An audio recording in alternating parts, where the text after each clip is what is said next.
Like, we're going through a series right now, which is common creator fears. And it's because it's a good place to start. This is a new series, a new week, it's a new schedule, and I wanted to start at the beginning of what really is the class, the book that I've written for this. And one of the first things we address is sort of the common creator fears. We start with, are you allowed to create? And I think we're all at the place where, like, yeah, God says it's okay to create. But then at the same time, everybody who's a content creator goes through some kind of hesitation or some kind of fear or some kind of frustration or some kind of, issue that kind of blocks them from being who God created them to be. We're going through it from the perspective of Moses, who, when called to lead the people of Israel, or called to go and, rescue the oppressed nation, gave just a bunch of excuses, like why he's not the right person for the job. And I think a lot of content creators, though, everybody's like, I want to be a YouTuber, I want to be an influencer. That's kind of the number one job. If you ask the kids these days, they are, that's what they want to be. And if you ask anyone on YouTube or Twitch or somebody who has an Instagram account, they all want to say, I want to be popular. I want to have my stuff, go viral. I want to, it'd be great if I could do this for a living. People say that, but then at the same time, there's something inside of them, especially with those who are trying to do it on purpose, right? The ones who are actually trying to build a community or serve people or have a message to speak or want to do it for the sake of evangelism or want to do it because they're trying to help people get safe or bring something to light. Like, they all of a sudden the weight of the responsibility for that community of being a public person is difficult. It's something I've lived with for a long time. I was a pastor am a pastor, and I've been a pastor for 20 some years. Traditionally, I was one at a traditional church for a long time. And it means you stand on stage, and it means people know who you are. And it means that you speak in front of the town sometimes, and you have like events and people see you, and it is a public thing. And I'm not great at public things. I'm much rather be in the background. I'd much rather be doing the sound and, doing the PowerPoint and things like that. And when I get pushed up onto the stage, I'm willing to do it, but I don't want to be there. I struggle with insecurity about, my looks. I'm always afraid that whatever the viewer count is or whatever their response is going to be, not just because, viewer count matters or whatever, but because I've realized this, I have a sense of insecurity about abandonment, right? So, like, when I was growing up, I had a fantastic family. But when I have friends, right, they wouldn't, I didn't have very many friends, and the friends that I have weren't great. When I went to college, I had a much better experience.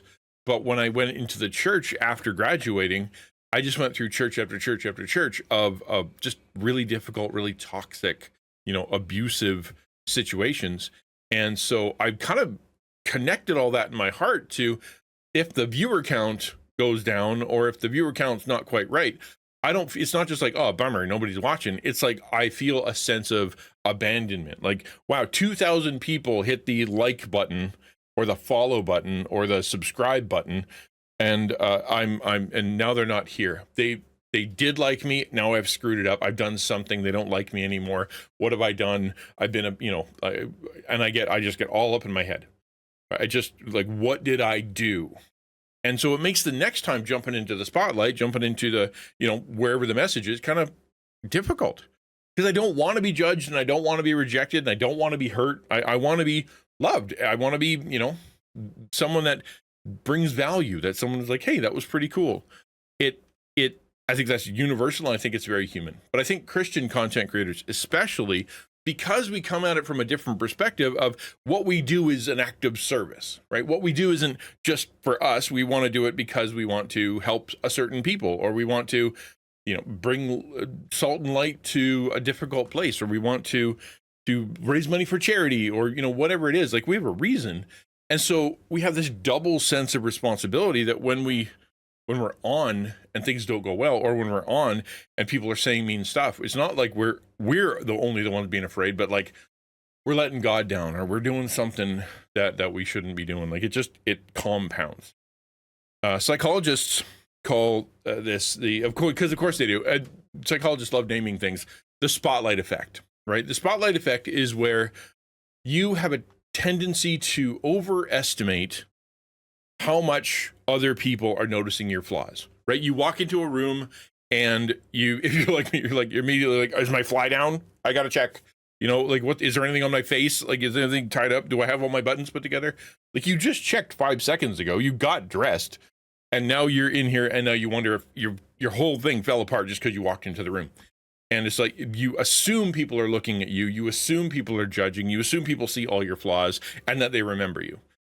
Ironically, or for us, we don't do that to others, right? Someone will come in and their fly will be down, or they'll have a mustard stain on their shirt, or they'll stumble over their words, or they'll say something silly, and we just let it go, because it doesn't matter. We're fine. You're fine. I'm not gonna remember that for the rest of my life. I'm just gonna be like, hey, that was a thing that happened. And yet, when we're feeling it, we feel like just everybody's looking at us. Everybody's judging us. We're ruining our opportunities. We're ruining our relationships. We're ruining what God called us to do. We're messing up because something is wrong with us. For me, this tooth thing, and I'll show it to you, has been really difficult. I feel super self-conscious about the fact that I know whistle sometime when I say the letter S. I have like it's so obvious. Whenever I watch a video back, I'm like, wow, I thought I was hiding it pretty good, but turns out I wasn't. And it just makes me so self-conscious. And like when I laugh now, I kind of do one of these, and it's just not something I used to do. And that's it, right? Like the full Canadian hockey effect, right? And it's not bad. There are other people who are missing teeth. It's not that big a deal. You'd like to believe people are listening to the words and, like me or know me as a person, but all I can think of is my tooth. Is that the issue? I don't want to be rejected. Nobody wants to be rejected. You have this, for me anyway, and I don't know if this is you too, but I have this expectation that people are going to eventually turn on me, right? Like no matter how friendly they are, they're going to leave. No matter how much they say they care about me, they're going to leave at some point. They're going to turn on me. They're going to reject or gossip or something. It's just because I've had so many people that call themselves friends or called themselves partners or called themselves ministry partners or called themselves elders or prayed with me or told me, like we're in this together, just kind of disappear. It becomes my default. And when I let that thought go too far, I start becoming paranoid, and it makes me want to either hide and not do the things that I want to do, not take risks with what I'm going to say, not be who I authentically am, try to copy other people, or it means I change, right? Like I'm just like I'm not going to be who God created me to be, and I'm not going to give that message because I just don't want anybody to be upset with me, and so I want to do things that are popular or safe. The desire for approval and fear of rejection can be paralyzing, but great creators operate with a sense of divine assignment that urges them forward when people come against them. That's a quote from the book that I wrote. And it is essentially that when you have that divine assignment and you're doing this for a reason, for a purpose, it means that you have something bigger than just, I want to be here, I want to be online, I want to be an influencer. Moses, who we were talking about, one of his excuses when God said, I want you to take my people and I want you to save them, his response in Exodus 4 was, but behold, they will not believe me or listen to my voice, for they will say, the Lord didn't appear to you, right? The fear of rejection. Like he's going to go into this, to these people. He's going to go back into Egypt where he, ran away from, and he's going to go talk to people that, he killed one of them. Like it's a really bad situation. And he's going to say something like, God's going to rescue you now. It's been 400 years. I've decided this is what's going to happen. Trust me, bro. And he knows, he just, without question, they're not going to listen to me. Why would they listen to me? They're going to reject me. They're going to tell me I'm a liar. And I don't know what to do about that. I think a lot of content creators have sort of a similar feeling of, they have this divine assignment. They have this idea that, I want to go on and I want to say this message, or I want to gather these people, or I want to share my testimony. I want to go into, like, say, this really salty gaming environment. Or I want to go into this into art, or I want to go, like which is really heavy into controversial, stuff, or I want to go into whatever it is. But if I start acting like a Christian, if I start sharing my faith, if I start just kind of being me, when big part of me is, one who loves Jesus, they're not going to listen. They're going to reject me. They're going to tell me I'm bad, or I'm evil, or they're going to tell me that I'm just like all these other horrible Christians. And so I'm going to hide that part. That's exactly what Moses was doing. God's response was to show Moses that he already has everything he needs. All he has to do is just obey, right? He said, okay, well, the Lord said, what do you have in your hand? Right? What do you have in your hand? A staff, Moses said. Throw it to the ground. So he threw it on the ground, and it became a serpent, and Moses ran from it, right? It's not that I believe that God's going to miraculously, create miracles of that kind of obviousness, miracles that obvious. But I think that what he'll do is he will show you that God already knows what's going to happen. God already has a plan.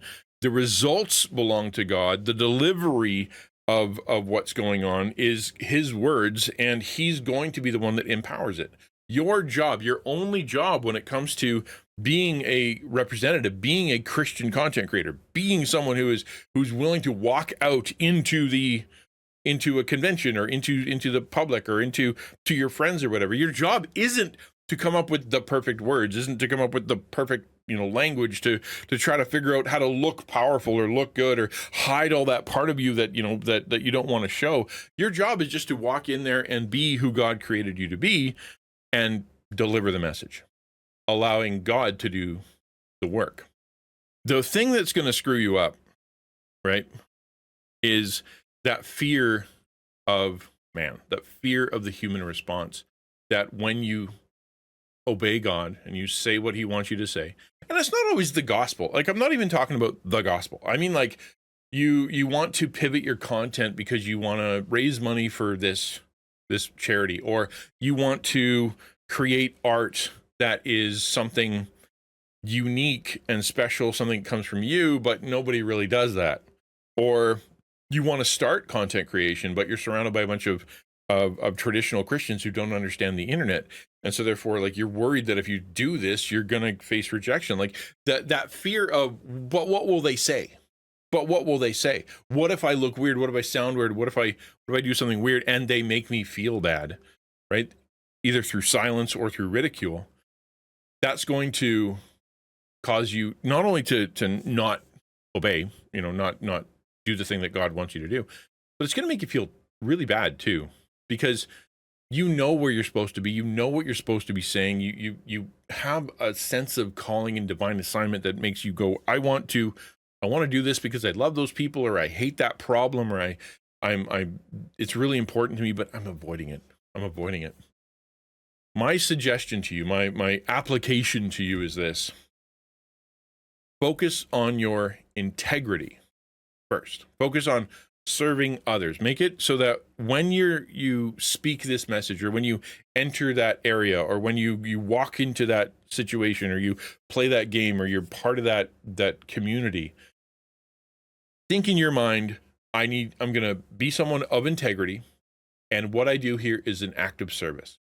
It isn't about how they respond, right? It's like you open a soup kitchen, or you set up a big old display of food, and you made it good, it's safe, it's nutritious, and you created it for people, right?